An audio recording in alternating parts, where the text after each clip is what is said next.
How to fix your Instagram loading slow.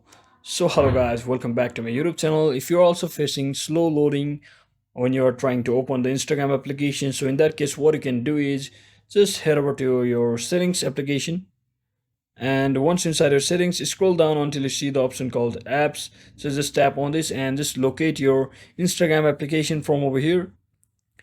You can also search for that particular application and just click on Instagram and scroll down until you see the option that is storage. Just tap on this, and all you have to do is just click on this clear the cache, and you may as well clear the data if you know your login credentials. So once you do all of that, just try to re-log into your Instagram and your Instagram application should run smoothly.